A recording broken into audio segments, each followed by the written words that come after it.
Good morning. কেমন আছো সবাই? অনন্যার ব্লগসের আরও একটি নতুন ব্লগে তোমাদের সকলকে স্বাগত জানাই। আজ সকাল সকাল ঘুম থেকে উঠে ব্রাশ করে ফ্রেশ হয়ে এক কাপ গরম চা আর দুটো ডাইজেস্টিভ বিস্কিট খেয়ে ঘুম ঘুম ভাবটা কাটিয়ে ফেললাম। তারপরেই বাইরে হঠাৎ করে শুনতে পেলাম টবওয়ালা কাকু এসেছে টব নিয়ে। তাই ভাবলাম একটা টব নিয়েই ফেলি, কারণ গতকাল তো আশা করেছিলাম বৃষ্টি হবে, কিন্তু বৃষ্টি শেষ পর্যন্ত হয়নি। শুধু মেঘের তর্জন গর্জন আর হাওয়ায় ষাঁড় হয়েছিল, বৃষ্টি শেষ পর্যন্ত হয়নি।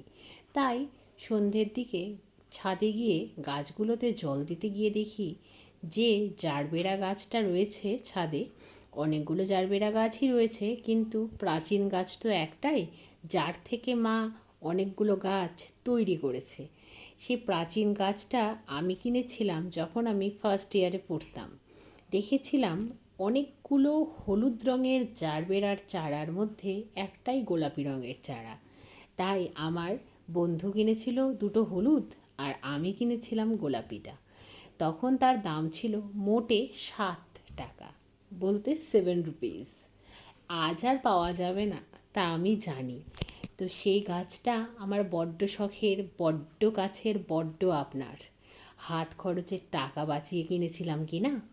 তো সেই গাছের যে টবটা রয়েছে সেই টবটা ফেটে গেছে। তাই সেখানে যতই জল দিই না কেন, জল ফাটা দিয়ে বেরিয়েই যাচ্ছে। সেই জন্যই টবওয়ালা কাকু আজকে বাইরে হাঁক দিতেই আর দেরি করিনি, তাড়াতাড়ি গিয়ে একটা টব দেখে শুনে কিনে নিয়েছিলাম, মাপটা আন্দাজ করে, যাতে জারবেরা গাছটাকে আরাম করে সেই টবের মধ্যে ভরে ফেলা যায়। তারপরেই ঘরে এসে বিছানাটা সবেমাত্র গুছিয়েছি, তাতেই বাইরে থেকে দুজন ভদ্রমহিলার হাঁকডাক শোনা গেল। বাইরে গিয়ে দেখলাম 10 টাকায় 3টে করে কমফোর্টের পাউচ বিক্রি হচ্ছে। ওনারা একটা নাম্বার দিয়েছিলেন যাতে একবার একটা নাম্বার থেকে কল করা যাবে। এতে করে আমার বাড়িতে মা আর বাবার দুটো নাম্বার আর আমার নিজের দুটো নাম্বার, এই 4টে নাম্বার থেকে ওই দুই ভদ্রমহিলার দেওয়া নাম্বারটিতে কল করলাম 4বার। তাতে করে 40 টাকার বিনিময়ে টোটাল 3টে করে 3 4 12টা প্যাকেট পেয়ে গেলাম কমফোর্টের। কমফোর্ট একটা খুব ভালো সুগন্ধযুক্ত লিকুইড। শুধু যে টিভিতেই তার ফলাও করে অ্যাড দেয় সেটা কিন্তু নয়। এই কমফোর্ট জামা কাপড়ে দিলে দারুণ গন্ধ হয়। সামনেই তো বর্ষাকাল আসছে, স্যাঁতসেঁতে ওয়েদারে জামা কাপড়গুলো যখন ঠিকঠাক শুকোবে না, তখন বীভৎস বাজে গন্ধ হয়, যতই জামা কাপড়গুলো সার্ফে কাচা হোক না কেন। তখন যদি কমফোর্ট দেওয়া যায় জামা কাপড়ে, তাহলে আর সেই বিশ্রী স্যাঁতসেঁতে গন্ধটা থাকবে না। তো সেই ভেবেই পাউচগুলো কিনেই ফেললাম, এটা একটা কাজের জিনিস। তারপরেই রান্নাঘরে আসবো আসবো করছিলাম, কিন্তু ঘড়িতে দেখলাম 12টা বেজে গেছে। তাই ভাবলাম একটু গোয়েন্দাগিন্নি দেখে নিই। গোয়েন্দাগিন্নি দেখলাম 1 ঘন্টা ধরে। তারপর যখন রান্নাঘরে এলাম তখন দেখলাম মায়ের রান্না প্রায় কমপ্লিট, শুধু পাঁপড় ভাজা আর সয়াবিনের সবজিটা বাকি আছে। তাই পাঁপড়টা ভেজে সয়াবিনের সবজিটা করে সয়াবিনের সবজিটা 10-15 মিনিট স্ট্যান্ডিং টাইমে রেখে চলে গিয়েছিলাম নতুন টবটাকে নিয়ে ছাদে। ওই ভাঙা টবটা থেকে আমার বড্ড গাছের, বড্ড প্রিয় জারবেরা গাছটিকে নতুন টবে ট্রান্সফার করে দিলাম। তারপরে জামা কাপড়গুলো মায়ের হাতে হাতে ছাদে নেড়ে দিয়ে নিচে এসে দেখলাম সয়াবিনের সবজিটা রেডি হয়ে গেছে। তারপরে আটা মাখলাম। আমার দৌড় তো ওই আটা মাখা পর্যন্তই। রুটি করার দায়িত্ব মায়ের ওপর সঁপে দিয়ে আমি চলে গিয়েছিলাম স্নানে। স্নান সেরে এসে লাঞ্চ করে নিলাম। আজকে লাঞ্চ করে একটুও রেস্ট করিনি। রেডি হলাম, তারপর মায়ের সাথে বেরিয়ে গেলাম বাজারে। আজকে মনের মধ্যে একটা চাপা আতঙ্ক আর ভয় নিয়েই মায়ের সাথে বাজারে বেরিয়েছিলাম। গত শনিবারও মায়ের সাথে বাজারেই বেরিয়েছিলাম। যেদিন বাজার থেকে ফেরার সময় দুর্ঘটনাবশত মা রাস্তায় পড়ে গিয়েছিল। আজকেও একটা শনিবার, কী যে আতঙ্ক নিয়ে বাজারে বেরিয়েছিলাম আমি জানি, আর ওপরে বসে আছে হনুমানজি জানেন।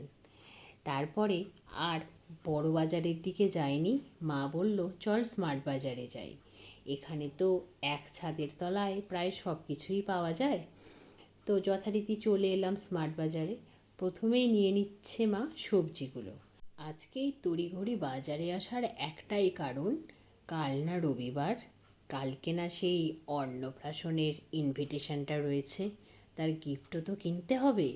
তাই স্মার্ট বাজারে তো প্রচুর গিফটস আইটেম পাওয়া যায়, আর তার সাথে অনেক আইডিয়াও পাওয়া যায় ভ্যারাইটিস রকমের গিফটের। তো সেই জন্যই স্মার্ট বাজারেই এলাম। এর চেয়েও আরও একটা বড় কারণ হলো, গত সপ্তাহের বড় বাজারে গিয়ে যে ভয়াবহ অভিজ্ঞতা লাভ করেছিলাম, সেই আতঙ্কটা কাটিয়ে উঠতে আর কিছুদিন হয়তো সময় লেগে যাবে। তার মধ্যে আজ পরের শনিবার, গত শনিবার এই ঘটনাটা ঘটেছিল, তাই আর রিস্ক নেইনি। মা মেয়েতে স্মার্ট বাজারে এসেছি সবজিগুলো কিনে, আর যা কিছু মা কিনতে চায় সেসবও কিনবো, তারপর গিফটটা নিয়ে নেব। তারপরে স্মার্ট বাজার থেকেই বাজার সেরে আজ বাড়ি ফিরবো, শুধু যেন ভালোই ভালোই মাকে সুস্থ শরীরে বাড়ি নিয়ে ফিরতে পারি, এইটুকুই কামনা, আর কিছু চাই না। তো যাই হোক, একতলার জিনিসপত্র কেনাকাটি সেরে এবার আমি আর মা চলে এসেছি স্মার্ট বাজারের দোতলায়। দোতলায় এসে বিভিন্ন গিফট আইটেমস, আর তার সাথে যে কোনো বোল দেখলেই আমি আর মা দেখছি কোনটার একটার সাথে একটা ফ্রি। আমার আর মায়ের একটার সাথে একটা ফ্রি জিনিসপত্র দেখতে কী যে দারুণ লাগে, কি আর বলবো। আর এখানে দেখছি কত রকমের টেডি, সবচেয়ে কিউট লেগেছে এই পান্ডাটা। যাই হোক, আজকে সব কিছু ঠিকঠাক করে বাজার সেরে এখন বাড়ির পথে। তাহলে আজকের মতো এই পর্যন্তই। আবার দেখা হবে খুব শিগগিরই তোমাদের সাথে অন্য একটা ব্লগে। সবাই খুব ভালো থেকো, সুস্থ থেকো, সাবধানে থেকো। Bye bye.